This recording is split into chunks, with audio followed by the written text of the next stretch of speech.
Então, a gente vai falar hoje sobre como não deixar os furos da dieta estragarem o emagrecimento. Mandem aí as perguntas, tá? Vão interagindo aí comigo. Então, vamos lá. Quando a gente fala de furo no emagrecimento, o que é o furo no emagrecimento? Então, é quando a gente come alguma coisa que não estava programada, né? Então, eu não gosto de dizer assim, quando a gente come alguma coisa que não é permitida, tá? Então, eu não quero que fique essa ideia de que existe alimento permitido e não permitido. E aí, o que acontece? Logo depois que a gente fura, né, que a gente come esse alimento teoricamente que não estava programado para essa dieta, qual que é o pensamento que vem? Já furei, né? Agora vou enfiar o pé na jaca, né? Já fiz besteira, já estraguei a minha rotina, já estraguei o que eu tinha programado ali para fazer, para emagrecer, então agora eu vou enfiar o pé na jaca. Por que esse pensamento é comum? Porque geralmente quando a gente programa uma rotina alimentar para o emagrecimento, a gente faz isso de forma muito rígida, né? Então, essas rotinas alimentares, essas dietas que a gente programa são muito rígidas, agridem demais a gente. Então, a gente não consegue seguir, a gente não sente prazer com esse tipo de dieta, né? Com esse tipo de rotina. E aí, quando a gente fura, é como se a gente se desse um pouco de liberdade, né? E aí, essa liberdade a gente aproveita porque a gente não sabe quando que novamente a gente vai ter. A gente sabe que em breve a gente vai voltar ali para aquela prisão que a gente formou para a gente, né? E aí, por que isso acontece? Por que acontece esse pensamento? Então, existem algumas características, né, da pessoa que faz isso, da pessoa que fura e que acaba estragando, né, a dieta ali, estragando o sucesso de emagrecimento. Então, é importante que a gente conheça essas características. Então, a primeira característica que eu queria discutir é a característica de ser perfeccionista, né? Perfeccionista em especial na dieta. Então, essas pessoas que pensam assim, o que elas imaginam? Elas imaginam uma dieta perfeita, né? Uma dieta que vai começar perfeita e que vai terminar perfeita e que não pode ter nenhum contratempo ali no meio do caminho. Então, é como se começasse na segunda-feira. Segunda-feira é o Dia Internacional da Dieta, né? É o dia em que a gente define que a gente vai entrar de dieta para emagrecer. Então, é como se chegasse na segunda-feira, ela jogasse um holofote para cima dela e ela falasse, ela anunciasse, não necessariamente para terceiros, mas ela anuncia para ela mesma: estou de dieta, estou iniciando a dieta. E aí, a partir desse momento, ela não pode ter nenhum tipo de fracasso, né? Ela não pode ter nenhum contratempo, porque senão ela entende que não foi perfeito, tá? Então, esse é o primeiro pensamento que eu queria deixar claro. Isso eu até me identifico de certa forma, mas em outra condição, né? Então, quando eu preparo, né, um material para gravar um vídeo aqui para os canais, quando eu preparo um roteiro, e aí eu começo a gravar, eu quero que ele seja perfeito do início ao fim, né? Eu começo a falar, e aí, de repente, ali no meio, eu falo alguma coisa que não me agradou muito a forma como eu falei, ou então eu gaguejei um pouco, e aí aquilo me incomoda. Aí o que eu faço? Eu vou lá e deleto o vídeo, quer dizer, ao invés de eu parar, né? Eu tô gravando sozinha no meu celular. Eu tenho a possibilidade de editar uma parte, né? Então, se eu errei, eu vou lá, paro, respiro, né? E aí, né, organizo as ideias e continuo, né? Volto ali pro meu basal, pro meu normal. Mas não, qual é a minha tendência? Deletar e começar tudo de novo, porque para mim é uma certa sensação de fracasso, quer dizer, eu não consegui começar e terminar, né, ser perfeita do início ao fim. Então, esse é um pensamento bem comum nas pessoas que furam e depois enfiam o pé na jaca. O segundo pensamento que eu queria comentar, que tem um pouco a ver também com esse primeiro, né, de ser perfeccionista, é o pensamento tudo ou nada, né? Então, ou ela faz tudo perfeito, ou ela faz tudo errado. Não existe meio termo, né? Então, é como assim, se o certo combinasse com o certo e o errado combina com o errado. Então, isso é o pensamento tudo ou nada, ou o pensamento catastrófico, ou também chama aquele 880, né? 880, pensamento catastrófico, quer dizer, certo combina com certo, errado combina com errado, e não tem meio termo, né? Tem uma autora, Judith Beck, ela é psicóloga, ela escreveu um livro chamado Pense Magro, é um livro bem famoso, não sei se alguns de vocês conhecem, ó, já tem gente colocando aqui né, já tem gente se identificando, né, com essas características. Ó, subindo a mãozinha, assim. Então, a Judite, ela escreveu um livro, num trecho do livro dela, ela comenta assim, imagina que você está dirigindo, né, e aí você fura um sinal vermelho e você é multado. Então, quer dizer, você foi multado, então quer dizer que você vai passar o resto do dia furando sinal vermelho? Quer dizer, porque você errou uma vez, você vai errar outras vezes? Já errei mesmo, já furei, já fui multado, então agora eu vou seguir errando, né? Parece, assim, um pensamento muito absurdo, mas olha, deixa eu contar, eu morei 10 anos em São Paulo, né, na época que eu fiz lá minhas residências, meu doutorado, e aí lá eu dirigia, né, e aí São Paulo, assim, é uma cidade muito populosa e tem rodízio lá, quer dizer, tem alguns dias, tem um dia na semana que o seu carro, a placa do seu carro não pode sair na rua, né, e aí não é que não pode sair o dia inteiro, ele não pode sair nos horários de pico, então de 7 a 10 da manhã e de 5 às 8 da noite, eu acho. E aí, assim, às vezes, né, você indo de um plantão para outro, de um trabalho para outro, às vezes eu me programava para estar antes das 7 no local, mas às vezes você pegava um trânsito e aí acabava que eu caía, né, no dia do meu rodízio, eu estava no trânsito, estava na rua, e aí era multada, e aí o que eu pensava? Já peguei a multa da manhã, agora não tô nem aí também, agora, né, se eu pegar a multa da tarde também já foi. Então, é um pensamento assim, é um pensamento tudo ou nada, né? Então, não é tão absurdo a gente imaginar que as pessoas possam pensar dessa maneira. E a terceira característica na verdade, né, é o pensamento de que o emagrecimento, ele acontece de forma perfeita numa linha reta decrescente, né? Então, quer dizer, que ele vem certinho daqui de cima e vai caindo. E, na verdade, não, né? O emagrecimento, ele tem, né, as suas flutuações normais, as suas flutuações naturais. Quase que eu caí aqui. Estão me ouvindo, né?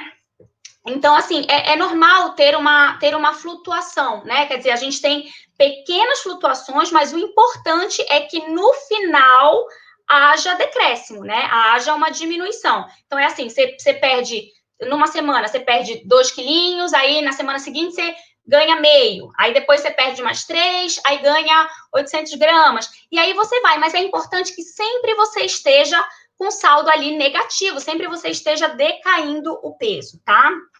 E aí muita gente pensa que quem emagrece é quem não fura, é quem consegue não furar.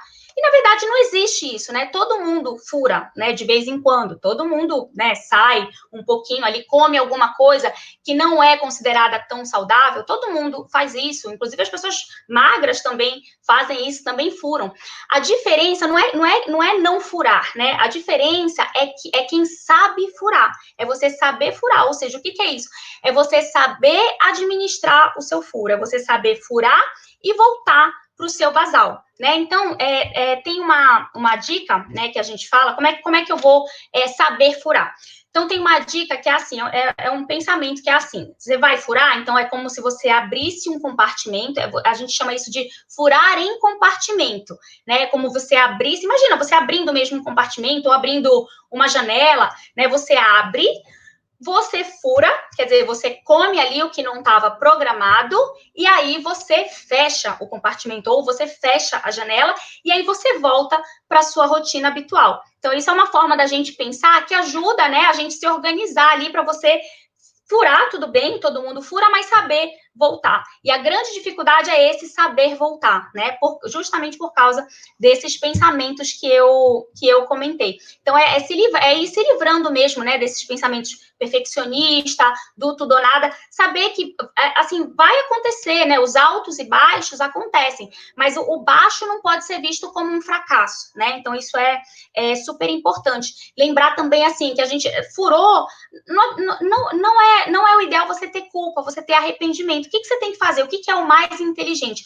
Furou, você raciocina por que você furou, como é que estava o momento em que você furou, o que te levou a furar, é você justamente avaliar aquela situação do furo, né? Você aprender com os erros, vamos dizer assim, né? Para que você possa aprender a gerenciar daqui para frente. Então, assim, um negócio interessante é você enxergar desculpa, enxergar o furo como um termômetro para a tua rotina. Então, assim, se você está furando muito, é muito provável que a sua rotina esteja muito rígida, né? Você conseguiu se impor uma rotina muito rígida, uma rotina que não te dá prazer. E aí você vai buscar prazer exatamente no furo, né? O furo, ele te dá prazer. Então, quanto mais você fura, significa que mais a tua rotina está pesada. Quer dizer, é provável que você tenha instituído uma meta muito agressiva, né? Uma meta de peso irreal, né? Que você queira resultados muito rápidos. E aí você faz a rotina dietética de forma muito agressiva, não consegue manter, porque ninguém, né? Nenhum ser humano consegue manter dietas tão agressivas, tão rígidas, tão restritivas, e aí vai acabar furando, né? E aí vai acabar furando várias vezes. E aí tem os pensamentos que contribuem para isso, né? Que são aquele, a dieta para funcionar não pode ser prazerosa. Se a dieta é prazerosa, ela não vai ser efetiva, né? E também o furo, né? Como o furo é prazeroso, como o furo é gostoso, ele engorda, né? Então, se eu furei, eu vou engordar. Será que o furo engorda, né? Será que o furo engorda? Então, vamos raciocinar. Eu vou dar uma informação para vocês técnica, né, do ponto de vista metabólico, mas que eu acho que é uma informação fundamental até para você relaxar um pouco em relação a essa questão de ganhar peso. Então, assim, para a gente ganhar 1 quilo de gordura, a gente tem que acumular em torno de 8.000 calorias. É muita coisa, gente. 8.000 calorias positivas, tá? Não é que você vai comer 8.000 calorias. São 8.000 calorias além do seu gasto metabólico. Então, eu vou dar um exemplo prático para ficar mais visível, para ficar mais palpável para vocês. Imagina que o meu organismo, por dia, em 24 horas, ele gasta 1.500 calorias. E eu comi hoje, por exemplo, 2.500 calorias. Então, eu deixei um saldo dentro do meu organismo, quer dizer, eu comi 2.500, mas eu gastei 1.500. Quanto que ficou de saldo? 1.000 calorias, né? Se eu faço isso rotineiramente durante 8 dias, se eu deixo 1.000 calorias no meu organismo positivas durante 8 dias seguidos, eu acumulei 8.000 calorias de excesso. E aí, eu ganho 1 quilo só. 1 quilo, tá? Então, claro que aí eu imagino que tem muita gente, nossa, mas assim, eu engordo num final de semana, né? Então, num final de semana, a balança... É que assim, não é gordura que você ganha, né? Então, o nosso organismo, é como eu falei, né? Ele tem aquelas variações, aquelas flutuações, inclusive, de peso, que nem sempre são gordura, tá? Então, a gordura, ela demora tanto para juntar, como também para destruir. Por isso que tem que ter as estratégias e por isso que a gente fala tanto de emagrecimento, porque nunca disse aqui que é fácil, mas tem as estratégias para você conseguir. E essa é uma estratégia muito potente, é de você saber que você tem que acumular 8.000 calorias, em torno disso, né? Em torno de 8.000 calorias para você poder ganhar 1 quilo, tá? Então, quando a gente pensa assim, a gente entende que não parece tão fácil também ganhar gordura, né? Não parece tão fácil acumular gordura. E aí a gente entende que um furo não vai provavelmente fazer diferença na nossa rotina, né? Vamos imaginar aí, olha, por exemplo, um sundae, né? Um top sundae daquele do McDonald's, que é até maior do que o sundaezinho pequeno. Ele tem ali, eu fiz uma pesquisa rápida, ele tem ali um pouquinho menos de 500 calorias, né? Então, 400 e poucas calorias, vamos arredondar para 500. Então, quer dizer, eu teria que acumular um sundae a mais do que eu estou comendo, que é equivalente ao meu gasto, durante 16 dias, olha aí, né? Então, se são 500 calorias positivas, são 16 dias que eu preciso acumular para que eu possa ganhar 1 quilo. Então, será que um furinho, né, de vez em quando, será que um furinho vai ser tão perigoso, tão deletério para o meu ganho de peso? A gente precisa relaxar um pouco mais em relação a isso, até para a gente conseguir administrar. Porque se a gente não relaxa, né, em relação ao furo, começam aqueles pensamentos, aquele pensamento perfeccionista, né, de ter que ser perfeito do início ao fim, aquele pensamento de tudo ou nada, quer dizer, já errei, vou enfiar o pé na jaca, tá? Então, alguém falou que eu engordo 1 quilo e 300 na balança esse fim de semana. Pois é, mas não deve ser gordura, né? Então, é inchaço, né? Tem algumas coisas que a gente come que fazem maior retenção de sal e água, então você incha. A própria comida, né? A própria comida, de certa forma, pesa no organismo. O nosso organismo, ele tá sempre, né? Ele é dinâmico, né? Ele não tá parado. Ele é dinâmico. Então, muitas coisas influenciam, mas peso em gordura se a gente for, né, avaliar criteriosamente, metabolicamente falando, não é tão fácil a gente ganhar, né? E aí, eu selecionei aqui, já estou quase finalizando, tá, gente? Eu estou nas minhas falas finais. Para a gente poder falar e discutir aí, ver as perguntas de vocês e tentar ajudar. Então, assim, eu selecionei aqui, escrevi algumas coisas, assim, meio que um resumo, né, de tudo que eu falei, para a gente saber como agir, para a gente saber o que fazer, o que a gente pode fazer e pensar para ajudar, né, essas pessoas que furam com certa frequência. Então, primeira coisa, já comentei, furar em compartimentos. Sempre lembrar, furou, se decepcionou com você mesma, lembra? Olha, eu ainda está nas minhas mãos, né, não está perdido, né, o leite não está derramado, ainda está nas minhas mãos. Eu posso ainda fazer alguma coisa, tá? Então, pensar sempre que furar em compartimento é a ideia de que você pode retomar, você pode parar e retomar, fechar a janela ali, fechar o compartimento e retomar a tua rotina, que de preferência não deve ser uma rotina rígida, tá? Então, lembrem disso, não adianta fazer uma rotina rígida, porque você não vai conseguir manter, e aí os teus furos vão ser frequentes, e aí vai ser pior do que se você fizesse uma rotina um pouco mais flexível, uma rotina que eu digo rotina dietética, tá? Rotina alimentar.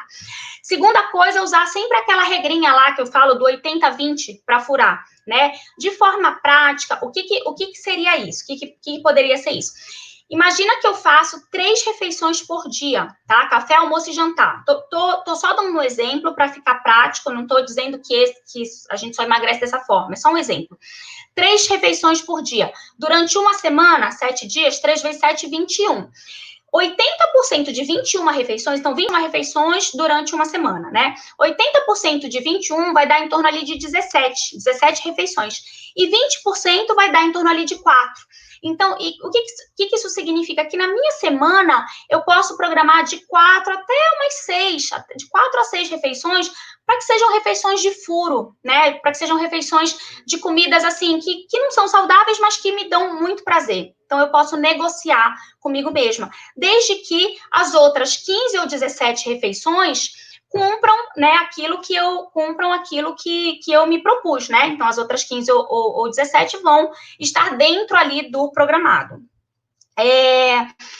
Terceira coisa, compensar antes ou depois, tá? Então, tem muita gente que critica a compensação. Claro que ninguém tá falando aqui para você fazer compensações malucas, mas, assim, eu acho super importante compensar de certa forma. O que seria compensar? Você sabe que você tem uma festa à noite e que você tá com vontade de comer algumas coisas que não estão ali na sua rotina alimentar saudável, então você se programa durante o dia, naquele dia, ou até um dia antes, 1 ou 2 dias antes, você se programa para fazer uma refeição mais leve, para comer um pouco menos do que você está acostumado, sem necessariamente passar fome, né? Usar aquelas técnicas que a gente comentou quando a gente falou na live da desatenção, né? Aquelas técnicas de atenção ao comer, justamente para você conseguir parar antes, né? Parar a refeição antes, evitar os beliscos. Então, você tenta ter uma atenção maior no dia, 1 ou 2 dias antes, para você poder compensar esse furo ali da festa à noite, né? Ou então, se você já furou, se você já fez, sem querer, você foi almoçar no shopping,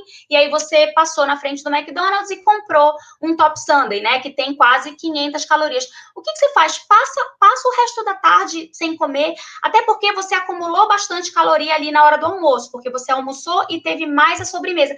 Então, você tem energia para muitas horas sem comer, tá? É isso que você tem que entender. Acumulou ali na hora do almoço, fica várias horas ali em jejum, come só lá para noite, antes de dormir, porque aí você dá a oportunidade do seu organismo metabolizar, né? Você dá a oportunidade ali do seu organismo queimar aquilo ali e não acumular. A ideia é evitar o acúmulo, né? Evitar o acúmulo de caloria, lembra? Que aí você vai guardando ali no seu banco não é um banco de horas, é um banco de calorias, né? E aí você acaba batendo a meta ali dos 8.000 e acaba ganhando peso na forma de gordura, né? O quarto seria, quando furar, curtir o furo. Eu sempre falo isso aqui, né? Curtir sem culpa, né? Já vou furar, então, assim, come com prazer, mastiga, saboreia, né? Percebe as suas sensações, percebe o quanto aquilo te dá prazer, se permita, né, de certa forma. E é até interessante que quando a gente se permite, aquele negócio para de ser proibido, e aí, se ele não é proibido, ele acaba ficando até menos gostoso, sabia? Né? Sabe aquela história, né, do tudo que é proibido é mais gostoso? Isso é super verdade. Então, quando você se permite, quando você entende que você pode, e aí você vai optar se você quer ou não, que você pode, você vai escolher se naquele momento você quer ou não. Se você optou por comer, tudo bem, né? Foi uma opção sua, sem julgamentos, coma, né? Coma, curta o momento, tenha o prazer ali, e aí depois você já volta para a rotina, né? Você já se organiza e já volta para a sua rotina. E aí eu gosto muito o quinto, né, que seria a última coisa aqui que eu vou comentar, é a reflexão antes, durante e depois do furo. Né? Mesmo que você faça o furo, e aí você faça essa reflexão de forma retrospectiva. Então, o que você vai fazer? Você vai pensar assim, como é que eu estava antes de furar, né? Então, eu tinha me permitido esse furo ou não?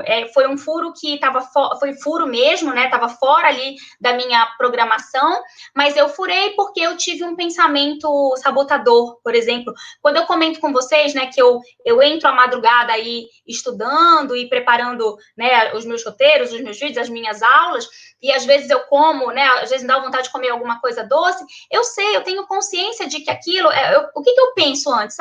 Eu tô cansada, tô trabalhando pra caramba, não tô dormindo direito, eu mereço. É aquela história, né? Eu mereço. E tá tudo bem você pensar assim de vez em quando, e você o mais importante é você ter a consciência de que você tá, né? Você ter a consciência de que você tá pensando isso, e tudo bem, né? É um furo, mas depois você vai compensar de alguma forma, tá? Então, isso é o pensamento antes do furo. O pensamento durante o furo é o que eu acabei de comentar, é você né, curtir, né? Você prestar atenção assim, será que eu curti a refeição? Tudo bem, eu furei, mas será que eu curti? Será que eu aproveitei? Será que valeu a pena esse furo? Eu consegui curtir, né? Eu consegui fazer valer a pena esse furo? Isso é super importante, né? Acionar lá a fome, a saciedade. Foi um furo porque eu estava com fome, foi um furo porque era só uma fome do prazer, foi um furo porque eu estava desejando, foi um furo porque eu vi, né? Ou eu senti o cheiro, então, ou eu vi alguém comendo, né? Passei na frente, deu vontade.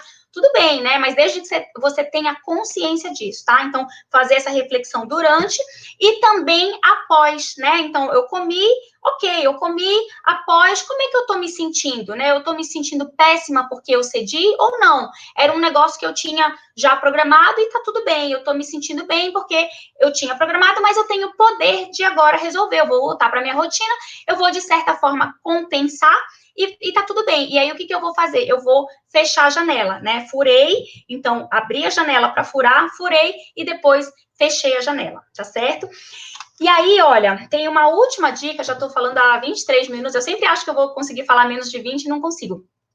Tô falando há 23 minutos aqui, tem uma última dica só, que é uma dica prática, assim, que é uma dica até assim, para trabalhar o seu cognitivo mesmo, né? O que eu sugiro? Imprime um calendário, né? Ou um bloco, enfim, um quadro, mas eu gosto de calendário, porque aí você tem os dias. Imprime mesmo no computador, joga no Google calendário 2020, gruda na sua parede, numa parede que você tenha acesso. E aí, assim, você todo dia que você furar, né? E todo dia que você furar, o que é, né? Que você comer alguma coisa que você não julga saudável, que você acha que de certa forma vai atrapalhar o seu emagrecimento, você anota lá, né? Ou você faz um X, ou você anota o que foi que você comeu. Tem uma paciente que me ensinou um negócio maravilhoso. Ela assim, dá um pouquinho de trabalho, mas é lúdico, é legal. Pegou uma foto dela acima do peso, uma foto dela numa época mais magra, ela estava em processo de emagrecimento, aí escaneou, fez bem pequenininha, fez várias fotinhos, assim, cortou, né? E aí, assim, quando ela furava, ela colava a foto mais cheinha. E quando ela seguia uma dieta legal, ela colava a foto mais magrinha. E aí, no final, ela tinha um panorama, né? Quer dizer, eu tô me comportando mais, né, como uma pessoa, né, tendendo a engordar, ou eu tô me comportando mais como uma pessoa que vai emagrecer? E aí você tem o panorama geral, porque o que acontece? É muito frequente a gente não perceber os furos também, né? E aí a gente reclama, ai, eu tô no efeito platô, eu não tô conseguindo mais emagrecer. Emagreci e parei de emagrecer. E quando você vai perceber, você tá furando mais do que... Você tá se permitindo demais. Você tá furando mais do que o seu organismo toleraria para poder continuar emagrecendo. Então, é importante, quando a gente visualiza, isso é super forte, né? Quando a gente visualiza uma coisa, às vezes até quando a gente fala sobre essa coisa, né? Você vai falar, olha, nessa semana, vamos recapitular, quantas vezes eu furei? E aí você começa a perceber que foram mais vezes do que você tinha a percepção, do que você tinha tido a percepção. Então, é super importante anotar. Eu sou super fã de anotar tudo, eu tenho agenda, mesmo com toda a tecnologia aí, eu tenho agenda de papel, agenda de caneta, tem um ditado, acho que eu nem vou lembrar agora, mas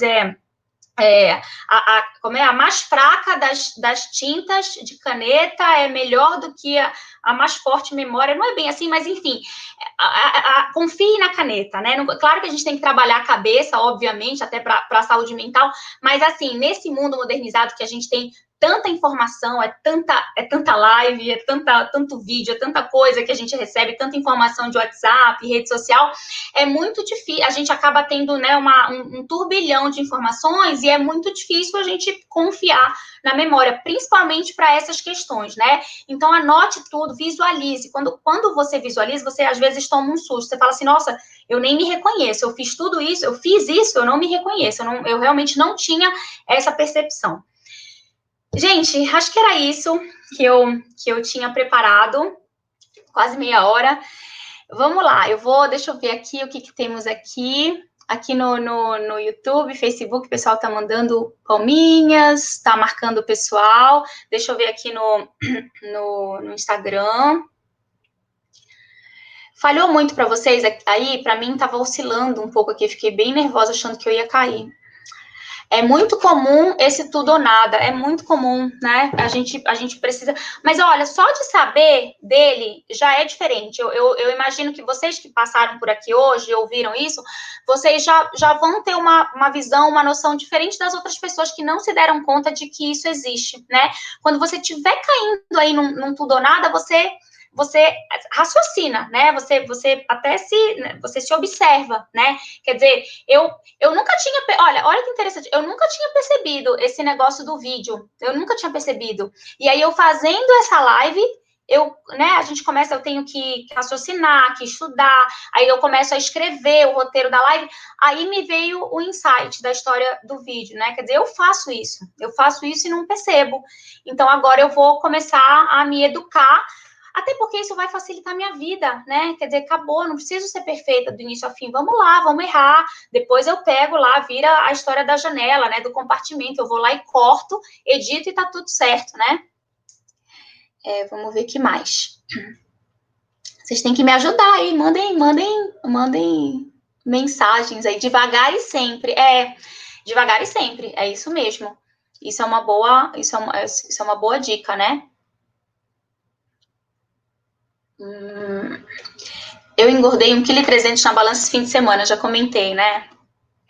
Então, às vezes é inchaço, né? Às vezes, lembra do carboidrato, né? Às vezes é muito carboidrato. Oi, doutora Flávia, sua live é muito legal. Ai, obrigada, Eduardo Sena, obrigada. Um beijão, Edu, obrigada mesmo. Ela é ótima, Dudu. Obrigada, gente, de coração. O pessoal tá falando aqui, mandando beijos. Assim que eu sou. Como? Que fura? Adoro doce. O doce é difícil. A gente tende a ter é o que eu comentei também, comentei um pouco disso na live quando eu falei da low carb, né? A gente tende a ter vício em doce, né? Então, ele ativa algumas áreas cerebrais que facilitam a indução do vício. E aí são áreas, porque assim, o doce, né, não só o doce, mas também o doce, principalmente o doce misturado com gordura. Então, é o chocolate, né, o chocolate é um clássico, doce misturado com gordura, o sorvete, né, esses alimentos muito saborosos, esses alimentos sobremesa, né, doce com gordura, mistura de doce com gordura, eles ativam algumas áreas cerebrais, né, que dão muito prazer, são áreas, inclusive, com comparadas com as áreas de vício para drogas, tá? Por isso que tem esse termo, né? Ah, sou viciada em comida, sou viciada em doce. De certa forma, é um pouco disso, né? Então, você atinge um prazer muito intenso e aí o teu organismo tende a querer de novo aquele prazer.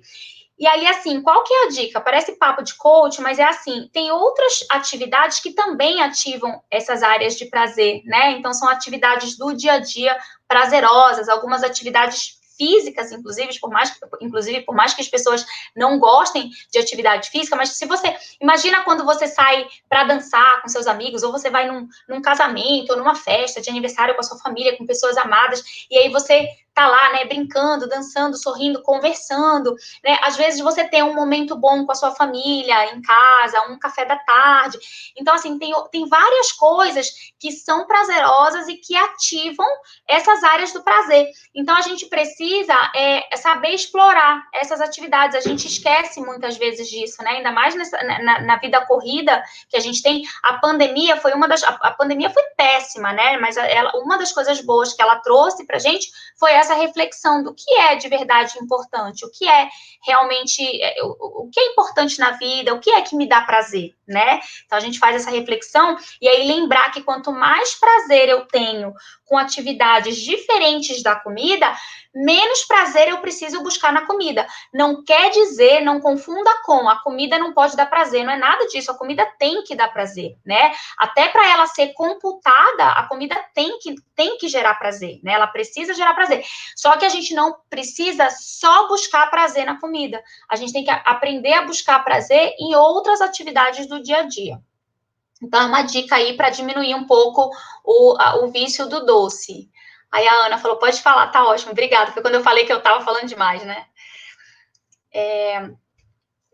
É verdade que nosso corpo tem um limite de absorção de calorias, é por isso que existe o pensamento de se furei, agora posso enfiar o pé na jaca. Olha que pensamento interessante, não é verdade, não é verdade, tá? Tudo que é comido é computado, tá? Entra como caloria. Que bom, eu não tinha me tocado desse pensamento, mas é um pensamento totalmente coerente, mas é errado, né? Então, é uma crença, a gente poderia dizer que é uma crença, né? É uma crença porque tem o ganho secundário, primeiro porque não é verdade, segundo, porque tem o ganho secundário. O que é o ganho secundário? Me permite comer, né? Se eu penso isso, me permite comer. E é uma crença que leva você a engordar, tá? Olha só, o poder das crenças. Eu tenho um vídeo que eu falo sobre pensamentos sabotadores. Então, é bem legal, tá? Eu indico que vocês vejam. Então, assim, o nosso corpo, ele não tem um limite de absorção de caloria, tá? O que acontece é assim, por exemplo, se você comeu alguma coisa que não entrou bem, ele pode eliminar na forma de diarreia, por exemplo, ou na forma de vômito. Isso acontece. Mas a gente vê que, né, muita gente come muito e não vomita e nem tem diarreia. Ou seja, o organismo, ele tá acumulando, tá? Então, a gente tem que pensar que tudo que a gente come, com exceção de água, obviamente, água, café, que não tem caloria, mas praticamente tudo que a gente come, tudo que a gente coloca para dentro e engole, vai ser computado como caloria. Isso também, o pessoal que come, já comentei, eu acho, isso aqui também nas lives, o pessoal que come com a mão, né, que come assim, belisco, né, sabe, tipo assim, castanha, salgadinho, acha que, né, porque tá comendo rápido, que não vai ser absorvido, que não vai contar. Com tudo que a gente come, conta, tá? Então, esse é o primeiro ponto. Então, não justifica o pensamento de, já que furei, posso enfiar o pé na jaca, tá? Então, isso não acontece. O que acontece, como você falou de limite de absorção de caloria, eu vou aproveitar e dar uma informação que eu acho que pode ser muito positiva. Alguns alimentos, então, eu falei assim, tudo que a gente come computa, né? Teoricamente vai ser absorvido. As fibras, de uma maneira geral, né? Então, onde é que a gente vai encontrar essas fibras? Nas saladas, nas folhas verdes, que não são saborosas para a maioria das pessoas, eu também acho que não são, mas elas são fundamentais para mexer, para modular ali a nossa flora intestinal, o nosso bolo fecal. Então, o que essas fibras fazem? Resumindo, né? Falando português claro, o que a salada faz? O que a folha verde faz? ela ajuda a eliminar parte das calorias que a gente come. Então, ela ajuda a não absorver. Ela sim vai mexer nesse limite de absorção, tá? Então, por isso que a gente recomenda tanto salada, né? A gente sabe que não é saborosa, a gente sabe que ninguém gosta, mas ela vai potencializar você perder ali alimento pelas fezes. E isso é maravilhoso, porque olha só, você teve o prazer de comer, você teve o prazer de ingerir, mas isso não vai virar gordura no seu organismo porque vai ser eliminado nas fezes. Claro que não é tudo, né? Mas, por exemplo, você faz um prato de comida, parte das calorias do teu prato de comida vai ser eliminado, não vai ser absorvido na forma de caloria.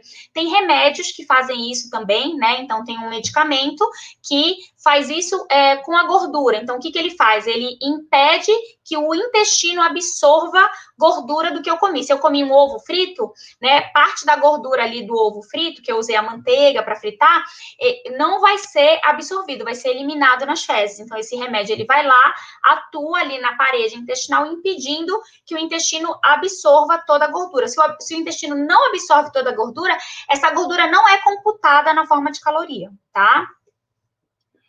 Eu também adoro papel e caneta, é maravilhoso, né? Porque aí a gente, e é uma forma também de, você relembra, né, as coisas que você tem que fazer, e é uma forma de visualizar, tá? E é uma forma de também checar, eu acho que é motivador também, né? Dá vontade de você, eu quando coloco lá as minhas coisas que eu tenho que fazer, nossa, checar um item é uma sensação assim, tá aí, é uma forma de prazer, eu tenho prazer em checar um item realizado, né? Eu me sinto, eu tô sendo eficiente, né? Eu tô fazendo o que eu me propus a fazer.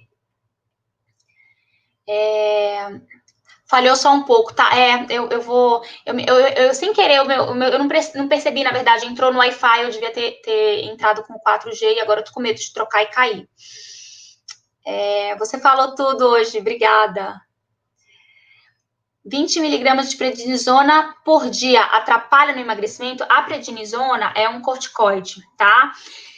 20 miligramas é um pouco acima do que seria a dose normal do nosso corpo, tá? Então, uma dose que a gente chama de fisiológica seria de 5 a 7 miligramas, vamos colocar aí, tá? Mas eu entendo que algumas doenças precisam ser tratadas com doses maiores. Então, você deve estar perguntando porque você deve usar a prednisona na dose de 20 miligramas, e é uma dose um pouco maior do que a fisiológica, que talvez para sua patologia, para sua doença, seja fundamental para controlar a sua doença. Então, assim, é um pouquinho a mais de corticoide no organismo. Se você usa de forma crônica, o que eu quero dizer? Se você vai usar 5 dias, por exemplo, para uma infecção pulmonar, né, uma asma, isso não vai interferir no seu emagrecimento. Agora, se você tem uma doença crônica, por exemplo, uma doença autoimune, que a gente usa, que a gente trata com prednisona, entre as outras opções, a gente pode usar a prednisona, pode precisar da prednisona. Então, o que eu quero dizer, se você usa por muito tempo, se você usa cronicamente, mais de um mês, mais de 2 meses, mais de 3 meses, ou a vida toda, isso sim pode atrapalhar, pode influenciar, pode dificultar o seu emagrecimento, sim. O corticoide, tem um vídeo também que eu falo, eu acho que é quando eu falo sobre sono, aí eu falo de estresse, e aí eu falo de corticoide, tá? De cortisol, na verdade, né? Esse é um corticoide, ele é sintético, mas ele simula o nosso cortisol, que a gente produz, né? Que as nossas glândulas adrenais produzem. Então, assim, o corticoide, de uma maneira geral, ele provoca um acúmulo de gordura abdominal, que é aquela gordura visceral. Então, ele desloca, né? Ele ajuda na formação de gordura e essa gordura é acumulada na região abdominal, além do que ele atrapalha o metabolismo da glicose no nosso sangue, no nosso organismo. Então, ele facilita o desenvolvimento de diabetes. Claro que em doses altas e por tempo prolongado. Então, para você tratar uma doença aguda, né, uma asma, por exemplo, um problema pulmonar, 5, 7 dias, isso não vai causar essas coisas que eu estou comentando. Adorei também, falou simples e educativa. Brigadão, obrigado. Eu tenho o maior cuidado de preparar.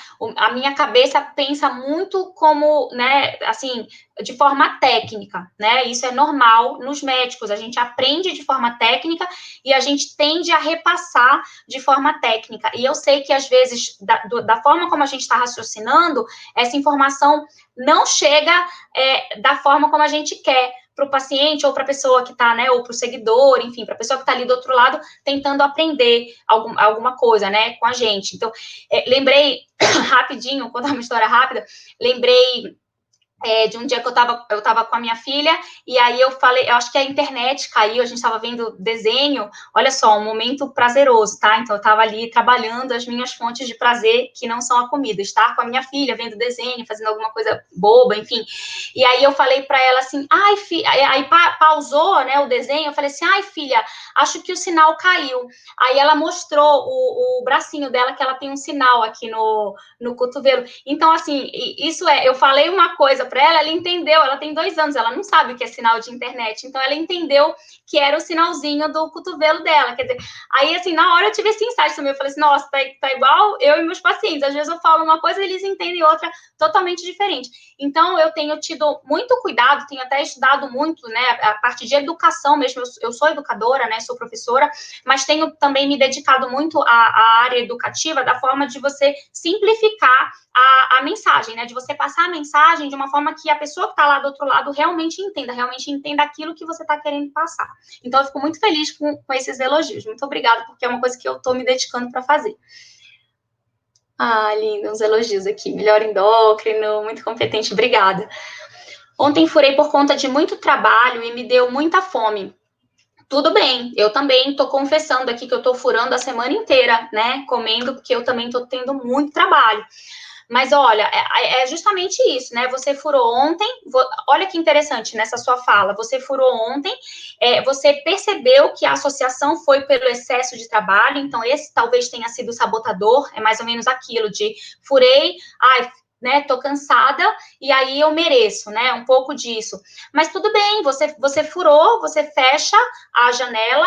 Ó, já tô caindo de novo aqui. Você fecha a janela e você segue, é vida que segue, tá? Não deixa esse furo atrapalhar os seus planos de emagrecimento, tá? Então, não vai naquela de, agora eu vou enfiar o pé na jaca, né? Tamo junto, doutora, lindo, beijo. Maravilhosa, obrigada. Deixa eu ver aqui. Sobre a mastigação, é fato que quando você mastiga bem ajuda no emagrecimento? Eu amo esse tema, é a Karen que está me perguntando. Eu amo esse tema. A mastigação, ela é importante para várias coisas. Ela não também a gente ouve, né? Tem que mastigar não sei quantas vezes. Não é isso, não é o número que você tem que mastigar. É o ato mastigatório e a sua percepção durante a mastigação. Então, a mastigação, a principal função dela, eu diria que é justamente para triturar o alimento. Então, você precisa triturar o alimento para ele ser absorvido. Então, você mastigar bem, isso facilita tanto a absorção e metabolização daquele alimento que você está comendo. Só que, adicionalmente, o que ela provoca? Ela ajuda o seu cérebro a entender a saciedade. Então, isso é um ponto. Então, se ela ajuda você a perceber a saciedade, e a saciedade, saciação e saciedade, né? E essa saciação e saciedade são fundamentais para você decidir parar de comer, né? Isso chama saciação, na verdade. A saciação é o momento em que você para de comer. Então, se a mastigação ajuda você a atingir, perceber a saciação, o momento de parar de comer, ela é uma arma poderosíssima, né? Porque se eu paro de comer antes do que eu pararia se eu estivesse, né, desatenta, né, vou comer menos do que eu comeria, tá? Então, isso é um ponto. E o outro ponto quando a gente mastiga um alimento, que ele começa a ser triturado, a gente começa a ter liberação dessas substâncias, né, aqui dentro da boca, e elas ativam o nariz por dentro. Então, elas vão ativar o nosso olfato, são substâncias que a gente chama de odoríferas, né? Então, elas vão ativar o nosso olfato por dentro, né? Não é uma ativação quando eu pego uma coisa e cheiro, né? É uma ativação interna aqui, vai ativar o olfato, e aí eu vou ter mais prazer com esse alimento, né? Então, porque o prazer, ele é o sabor, é um conjunto dos nossos sistemas, né? Agindo sobre a comida. Então, se eu tenho essa mastigação efetiva e se eu estou atenta a isso, eu tenho mais prazer com a comida. É por isso que eu peço tanto para vocês, olha, vamos prestar atenção, né? Se concentra, desliga a televisão, desliga o celular, porque você precisa estar atento para a sua refeição, justamente para você trabalhar todas essas questões. Então, a mastigação é uma arma poderosíssima para ajudar, para contribuir para o emagrecimento, tá? Então, é sim, quem mastiga bem ajuda no emagrecimento, sim. A resposta é sim. Artrite reumatoide, ela colocou aqui, eu pensei na artrite reumatoide, né? É uma doença clássica que realmente precisa usar prednisona.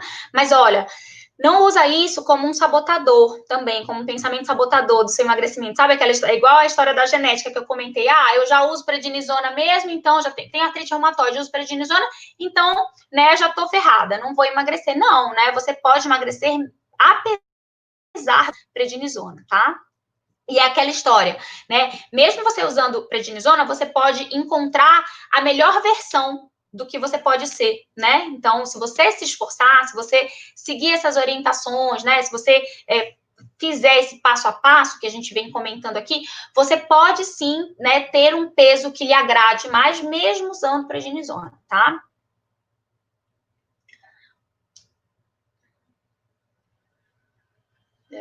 Deixa eu só ver aqui se tem mais alguma pergunta. Anticoncepcional é um fator que atrapalha o emagrecimento? Essa é uma pergunta bem frequente. Na verdade, assim, os estudos, eles não são muito consensuais nisso, tá?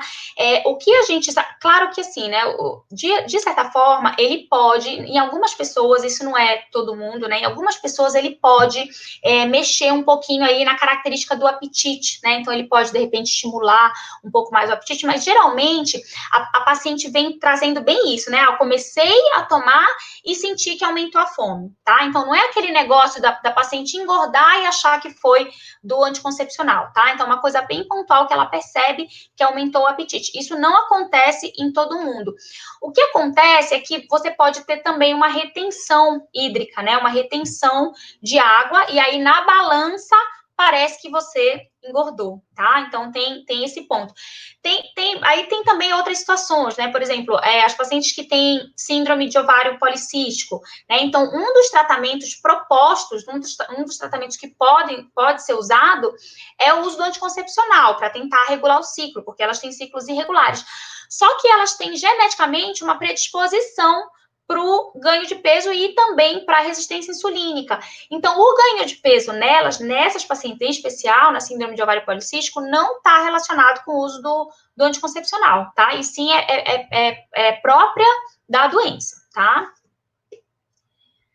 Acho que eu não tenho mais perguntas aqui. Deixa eu só ver aqui no Facebook, YouTube. Adoro sorvete com chocolate. Acho que foi quando a Cidinha falou. Acho que foi quando eu comentei de sorvete e chocolate, né? Que são alimentos palatáveis, alimentos saborosos. É gordura e açúcar junto, né? Gordura e açúcar junto é perigoso, né? É o que eu chamo, é o canto da sereia, né? Então é difícil resistir. Então a gente precisa ter atenção. Não é proibir, tá? Todo mundo, eu adoro chocolate. Não é proibir, todo mundo come, né?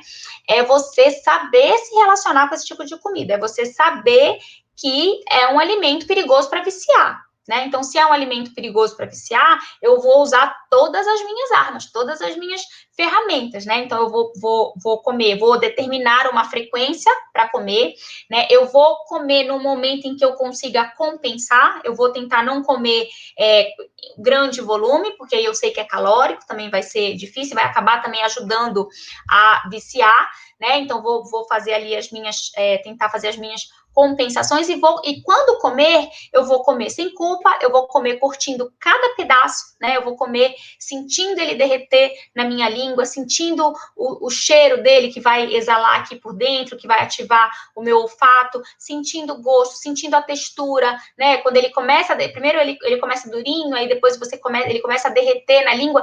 Olha, isso tudo faz parte de um ritual, de um processo que você tem que vivenciar, justamente para você marcar marcar, para você carimbar no seu cérebro de que você comeu aquilo, né?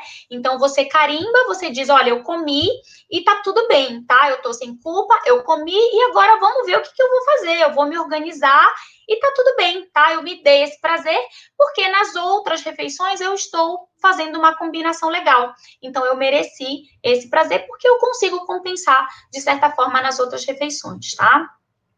A pessoa que tem ovário policístico tem dificuldade para emagrecer? Tem um pouco mais, porque ela tem resistência insulínica, tá?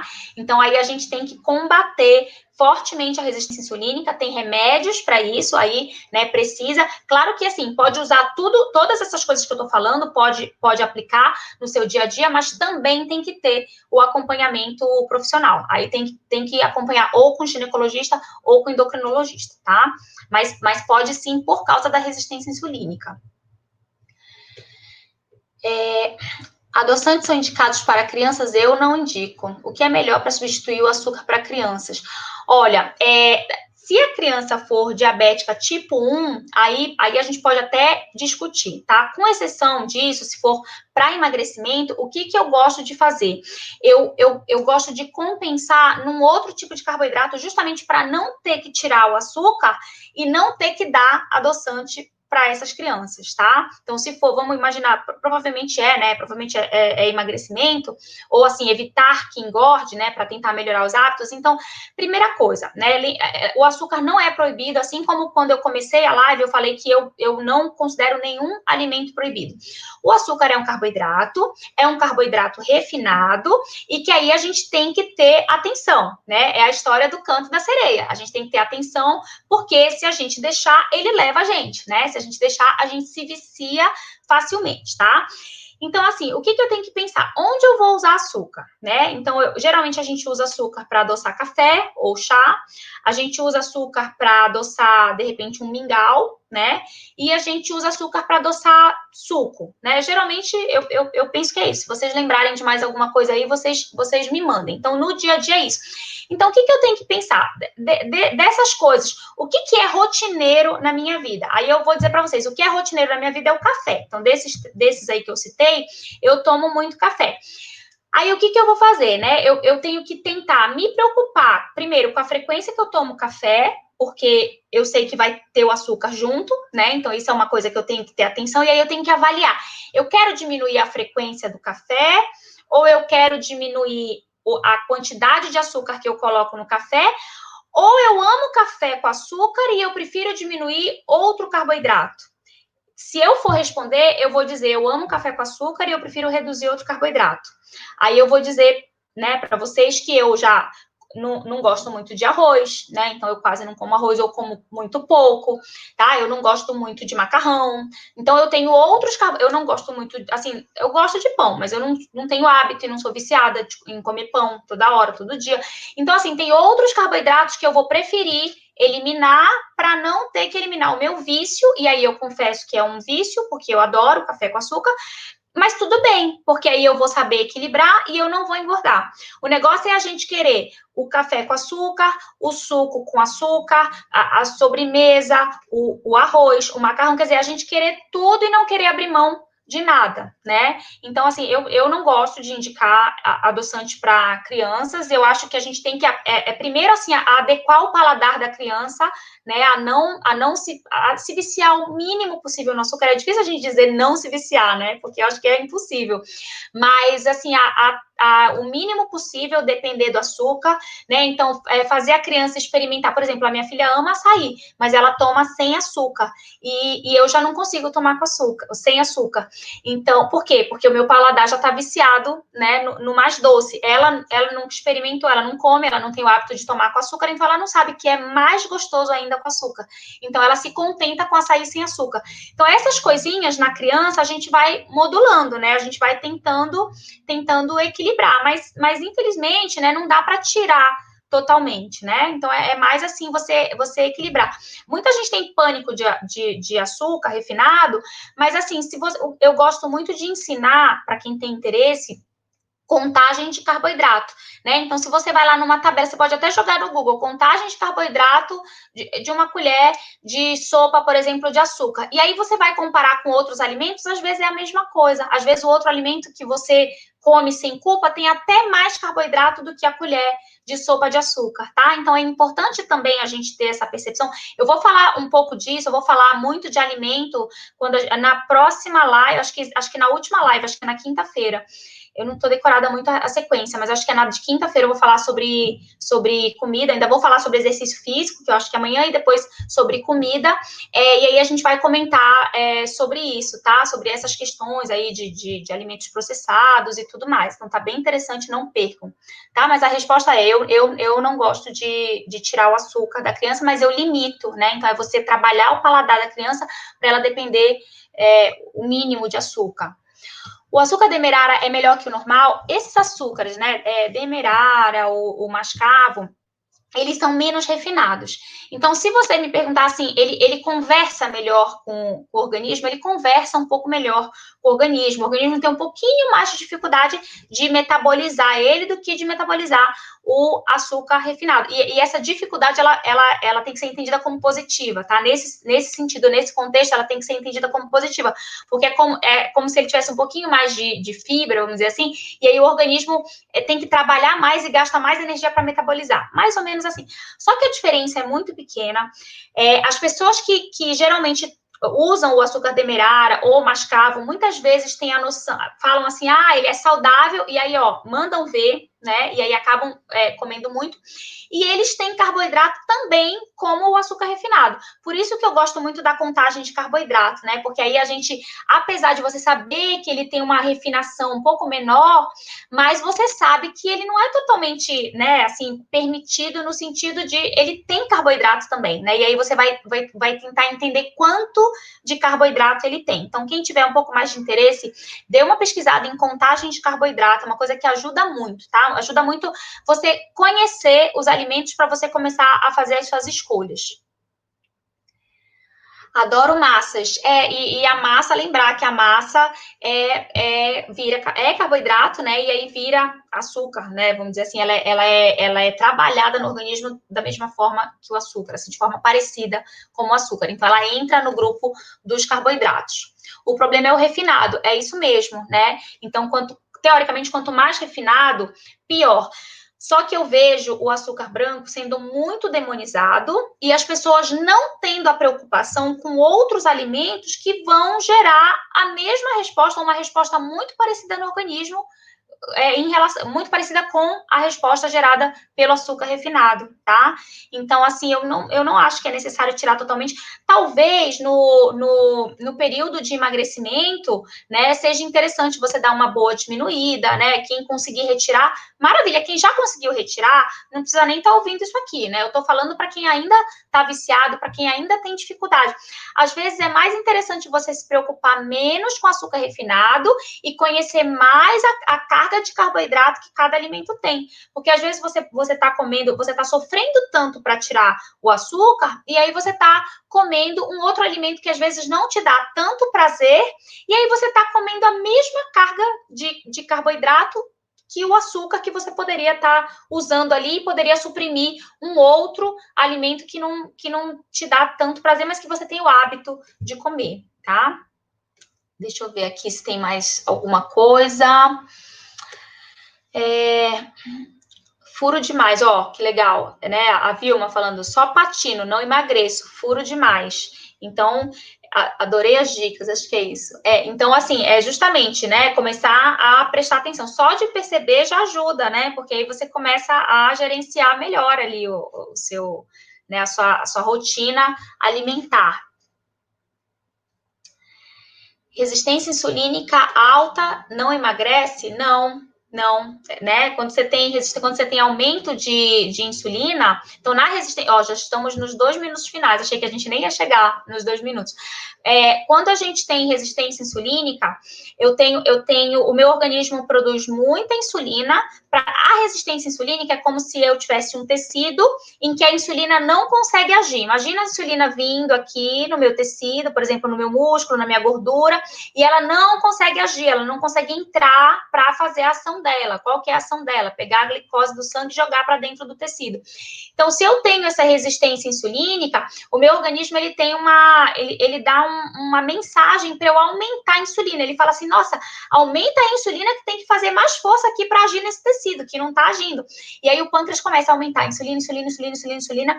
Então, a gente tem uma alta quantidade de insulina, tá? Então, você tem uma hiperprodução de insulina, só que essa insulina, ela não age, ela não é percebida no corpo, tá? Então, uma das ações dela como é jogar a glicose para dentro do tecido. Então, o que acontece? A glicose começa a ficar no sangue. E aí, ficando no sangue, você tem os quadros de pré-diabetes e diabetes. E, além disso, ela não age lá no sistema nervoso central, né? Então, se ela não age no sistema nervoso central, ela não provoca a saciedade, tá? Gente, era isso. Eu acho que até já encerrou aqui o meu vídeo no Instagram, que eu acho que ele entrou um pouquinho antes do Facebook. E aí eu vou finalizar aqui, tá bom? Muito obrigada pelas participações e amanhã tem mais, tá? Um beijo.